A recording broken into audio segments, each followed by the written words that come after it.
Subtract 3.6 from 12 using long subtraction.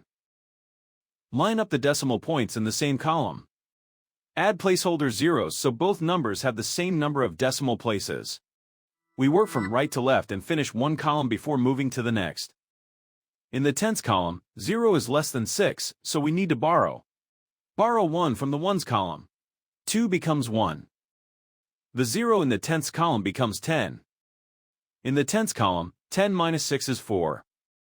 In the ones column, 1 is less than 3, so we need to borrow. Borrow 1 from the tens column. 1 becomes 0. The 1 in the ones column becomes 11. In the ones column, 11 minus 3 is 8. Bring down 0 in the tens column. Bring the decimal point straight down into the answer. The final result is 8.4.